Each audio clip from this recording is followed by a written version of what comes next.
Didik TV KPM. Okey, baik. Dalam segmen ini anda akan belajar untuk menentukan contoh ayat penyangkal.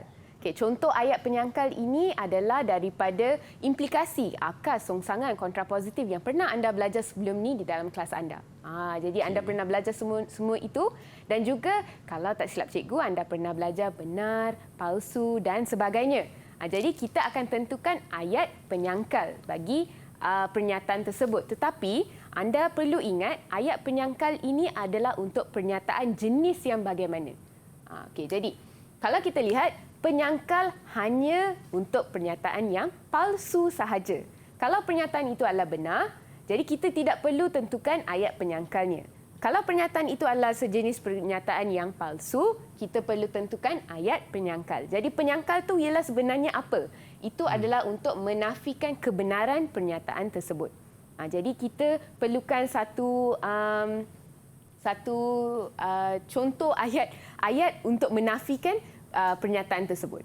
Jadi itu adalah ayat penyangkal. Contohnya adalah cikgu mempunyai satu pernyataan di sini.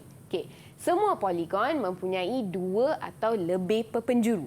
Itu adalah contoh pernyataan tersebut. Kalau kita lihat, pernyataan ini adalah pernyataan yang palsu.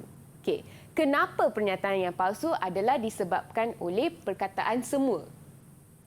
Perkataan semua. Kenapa bukan? Kenapa bukan? Bukan semua poligon mempunyai 2 atau lebih perpenjuru. Kerana segitiga tidak mempunyai perpenjuru. Jadi anda boleh buat sedikit eksperimen di dalam kelas untuk menentukan perpenjuru, dan perpenjuru anda telah pun mempelajarinya di tingkatan 2. Jadi cuba lihat apa itu segitiga, poligon itu apa, perpenjuru itu apa, dan cuba fikir adakah penyangkal ini betul ataupun tidak. Okey, faham. Okey, baik. Jadi ingat ya, satu je, penyangkal hanya untuk pernyataan yang palsu. Kalau pernyataan itu benar, tidak perlu penyangkal, ayat penyangkal. Okey, jadi untuk kita lebih memahami topik kita, mari kita buat satu soalan. Soalan ni soalan yang senang.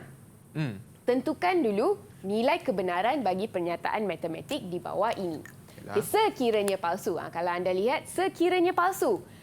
Berikan satu contoh ayat penyangkal bagi menyokong jawapan anda. Jadi penyangkal juga adalah salah satu sebab kenapa pernyataan itu palsu. Anda kena terangkan pernyataan itu kenapa dia palsu. Kenapa saya sebut pernyataan itu palsu. Jadi itu adalah ayat penyangkal. Okey, faham. Alright, baik. Kita lihat soalan yang pertama. Jadi anda sudah bersedia dengan soalan yang pertama? Sedia, cikgu. Okey, sedia. Alright. Chris sedia. Saya rasa rakan kita di Google Meet pun sudah bersedia rasanya. Dan juga murid-murid di rumah pun sudah bersedia. Okey, soalan yang pertama. Semua poligon mempunyai hasil tambah sudut pedalaman 180 darjah. Semua poligon mempunyai hasil tambah sudut pedalaman 180 darjah. Adakah pernyataan ini benar atau palsu? Okey, sila tunjukkan jawapan anda. Sila tunjukkan jawapan anda. Adakah ini benar ataupun palsu? Lajunya. Oh, laju. Wah. Palsu. Palsu. Okey, bagus. Memang betul. Okey. Jawapannya adalah jawapan yang palsu. Okey, baik. Kita sudah pun tahu jawapan itu adalah palsu. Jadi kita perlu tahu ayat penyangkal dia. Jadi siapa yang boleh beri saya satu ayat penyangkal bagi jawapan tersebut? Siapa itu? Okey, Hina. Okey, silakan Hina. Pentagon mempunyai hasil sudut pedalaman 540 darjah. Okey, baik. Jadi salah satu contoh ayat yang Hina berikan adalah pentagon. Pentagon mempunyai hasil sudut pedalaman 540 darjah. Tapi ingat ya murid-murid, itu adalah salah satu contoh. Anda juga boleh menggunakan contoh yang lain. Anda boleh menggunakan heptagon, heksagon untuk menyokong jawapan anda. Faham, cikgu. Jadi ingat ya, ayat penyangkal bukan satu je jawapan dia. Boleh pelbagai asalkan logik. Sebab itulah nama topik ni penakulan logik. Okey, faham, cikgu. Baik. Baik, kita lihat yang kedua. Sebilangan. Sebilangan nombor perdana ialah nombor genap. Sebilangan. Jadi adakah ini benar ataupun palsu? Jadi apakah jawapan anda? Benar. Benar ke palsu? Benar. Okey, bagus. Jawapannya benar. Untuk pengetahuan anda, nombor perdana yang merupakan nombor genap, ada satu sahaja nombor tersebut. Itu adalah nombor 2. Nombor 2 adalah satu sahaja nombor yang merupakan nombor genap di kalangan nombor perdana. Okey. Okey? Baik. 4 dan 8 ialah faktor bagi 20. Adakah ini benar ataupun palsu? 4 dan 8 ialah faktor bagi 20. Oh, jawapannya palsu. Okey, baik. Okey, jika palsu, kenapa dia palsu? Jadi siapa yang boleh beri saya satu contoh ayat penyangkal? Kenapa dia palsu? Saya cikgu. Boleh, silakan Diana. 8 bukan faktor bagi 20. 8 bukan faktor bagi 20. Okey. Kenapa? Sebab kalau kita lihat 20 kita boleh bahagi dengan 4. Jadi itu adalah faktor. Tapi 20 bahagi dengan 8 kita ada baki. Jadi itu bukan faktor. Okay, jadi 8 bukan faktor bagi 20. Okey. Dan soalan yang terakhir, 6 atau 36 ialah gandaan bagi 9. Adakah ini benar atau palsu? Ya, bagus. Jawapannya benar. Okey. Kalau ikut secara logik, 9 memang tak boleh bahagi dengan 6. Tak boleh, cikgu? Memang tak boleh kan? Ya. 36 bolehlah bahagi dengan 9 tu. Okey, kenapa ayat ni adalah benar? Sebab ada perkataan atau. Kita ada perkataan atau disebabkan oleh itu adalah pernyataan yang benar. Okey, jadi ini adalah jawapan anda dan juga ini adalah jawapan bagi rakan-rakan anda. Memang betul jawapan mereka dan saya rasa semua orang boleh dapat satu stiker kan, Chris? Ya. Semua orang boleh dapat satu stiker. Tahniah semua. Tahniah semua. Okey, baik. Okey, kita lihat satu lagi soalan. Okey, di mana anda perlu menentukan penafian dulu. Okey, bagi ayat tersebut. Okey, kita ada ayat yang pertama, anda kena nafikan ayat itu. Lepas itu anda tentukan kebenaran dia dan selepas itu anda nyatakan ayat penyangkal jika dia adalah palsu. Okey, jadi siapa yang boleh jawab? Cikgu, sebelum tu, Chris nak tanya, simbol E itu apa, cikgu? Okey, sebenarnya simbol E itu merujuk kepada unsur. Dalam bahasa Inggeris, E itu adalah elemen. Jadi unsur adalah sebenarnya elemen. Sebab itu kita gunakan simbol E. Okey, faham. Okey, jadi sekarang kita kena nafikan ayat tersebut. Kita kena nafikan ayat tersebut. Jadi, saya rasa yang ini tidak boleh sebut. Kita tak boleh sebut. Saya rasa murid di rumah kena tulis dan tunjuk kepada cikgu. Bila anda tulis dan tunjuk, baru cikgu boleh nampak sama ada jawapan anda betul ataupun tidak. Okey. Sebab itu adalah simbol matematik. Okey. Okey, baik. Siapa yang ada jawapannya? Kalau dah siap, boleh tunjuk jawapan di kamera, ya? Betul. Kalau dah siap, boleh tunjuk jawapan di kamera.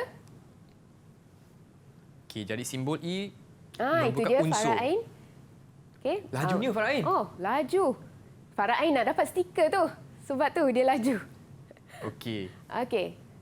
Cikgu, Tapi tapi saya simbol Farah lain sikit, cikgu. Oh, simbol Farah lain sikit? Dia bukan E. Okey. Dia ada E, lepas tu ada slash. Oh, E lepas tu slash. Okey. Itu adalah penafian. Oh, Jika ada E dan juga slash di tengah-tengah, inilah simbol penafian. Jadi bagus tu Farah Ain. Boleh dapatkan E dan juga slash di tengah-tengah. Ya. Okey, baik. Ada tak jawapan daripada pelajar? Semua boleh tunjukkan sahaja jawapan anda. Tunjuk di skrin. Okey, saya rasa Farah Ain jawapannya kena ke belakang sedikit baru kita nampak rasanya dengan jelas. Farah, jawapan belakang sikit, Farah. Okey. Itu dia. okey. Kita nampak jawapan daripada Hina. Tapi jawapan Hina kena menafikan ayat tersebut. Menafikan ayat tersebut. Jadi bagaimana kita buat penafian? Bagaimana kita buat penafian? Itu dia. Kita ada satu jawapan daripada Diana. Kita ada jawapan daripada Diana. Kita lihat simbol E dan pangkah di tengah-tengah. Jadi itu adalah jawapannya. Itu dia. Hina dah betulkan jawapannya. Itu dia. Bagus. Okey. Jadi ini adalah satu jawapan yang palsu. Okey. Kalau kita nak lihat ayat penyangkalnya adalah kerana 6 tu sebenarnya ialah unsur bagi 3, 6, 9. Jadi ayat ini adalah sebenarnya ayat yang palsu. Okey. Ayat yang asal. Ayat yang asalnya adalah sebenarnya dah benar dah ayat asal tu. Bila kita nafikan dia dah jadi palsu. Jadi ini adalah contoh ayat penyangkal. Okey, baik. Chris, boleh ke kita teruskan ke soalan? Boleh ke, cikgu? Boleh. Boleh, Ya. Okey, baik. Kita boleh lihat, cikgu beri anda satu lagi soalan. Yang ini pula. Cikgu beri anda soalan ini. Jika X lebih besar dari 5, maka X lebih besar dari 3. Yang ini tak ada penafian. Ya. Yang ini soalannya saya nak anda tentukan akas. Okey. Saya nak anda tentukan akas. Faham. Okey, akas tu apa? Kita terbalikkan ayat tersebut. Jika dan maka itu anda tulis. Tetapi ayat yang berada di tengah-tengah anda terbalikkan ayat tu. Bila anda terbalikkan, dia dah jadi akas. Selepas itu anda nyatakan kebenarannya. Lepas itu, kalau dia palsu, kita boleh dapatkan ayat penyangkal. Okey. Kita boleh lihat mereka sedang buat Ya. soalan ni. Okey. Baik, ini juga kalau kita lihat ayat implikasi ini, dia lain daripada ayat pernyataan majmuk. Selalunya kita ada pernah belajar pernyataan majmuk. Okey, tapi Apa tu cikgu pernyataan majmuk? okey, pernyataan majmuk ialah merujuk kepada kalau anda lihat ada satu props di tepi saya ni. Okey. Kalau anda lihat pernyataan-pernyataan ni ada benar dan palsu. Selama ni kita belajar benar dan palsu juga kan? Betul. Okey, tapi yang membezakan adalah yang di sini tidak ada jika dan maka. Tapi di sini ada jika dan maka. Jadi jika dan maka itu adalah implikasi. Dan kalau kita guna pernyataan dan atau itu akan menjadi pernyataan majmuk. Jadi jangan rasa macam kenapa ada banyak sangat perkataan dalam topik ni. Sebenarnya ialah anda kena faham pernyataan majmuk tu apa. Pernyataan implikasi tu apa. Anda kena faham yang itu. Okey. Okey? Baik, ada tak jawapan bagi Akas? Jawapan bagi Akas boleh anda tunjukkan? Okey. Apakah jawapan anda? Apakah jawapan anda bagi Akas? Okey, boleh tunjuk jawapan di kamera? Tunjuk jawapan di kamera. Okey. Itu dia. Jika X lebih besar dari 3, maka X lebih besar dari 5. Tolong jaga dengan simbolnya. Okey, tolong teliti simbol tersebut. Ya. Bagus. Okey. Bagus. Jawapan semua sama cikgu? Jawapan semua sama Okey. tu. Dan mereka sudah pun beritahu saya jawapannya adalah palsu. Okey, jawapannya adalah palsu. Okey. Kenapa dia palsu? Okey, yang ini cikgu tolong anda sedikit. Okey, kenapa dia palsu dan sebelum saya terangkan kenapa dia palsu, saya rasa semua orang boleh dapat satu stiker kan? Ya. Okey, alright. Semua dapat satu stiker. Semua orang Tahniah dapat semua. satu stiker. Okey, Okey. kenapa dia palsu? Kerana jika kita senaraikan X lebih besar daripada 3, maka X lebih besar dari 5. Kalau kita senaraikan lebih besar dari 3, kita akan bermula dengan nombor 4, 5 dan seterusnya. Okey. Maka X lebih besar dari 5. Okay, kalau kita senaraikan yang ini, dia bermula dengan 6, 7, 8 dan 9. Jadi kalau anda lihat, 4 dan 5 ni macam hilang di tengah-tengah. Ya. Sebab itu ayat tu adalah ayat yang palsu. Okey. Jadi bila kita terang, kita boleh terangkan 4 tu tidak termasuk dalam X lebih besar dari 5. Jadi kita boleh terangkan sebegitu. Okey, baiklah. Cikgu, jadi untuk pernyataan kedua memang tidak ada ayat penyangkal lah cikgu? Kenapa tidak ada ayat penyangkal? Rasa-rasanya? Tak pasti cikgu sebab Tak pasti Chris tanya. Okey. Ya. Okey, sebab Chris tanya saya pun jawab. Okey, Okey. soalannya jawapannya ialah kerana ayat itu adalah ayat yang benar. Okey, faham. Pernyataan itu adalah pernyataan yang benar. Didik TV KPM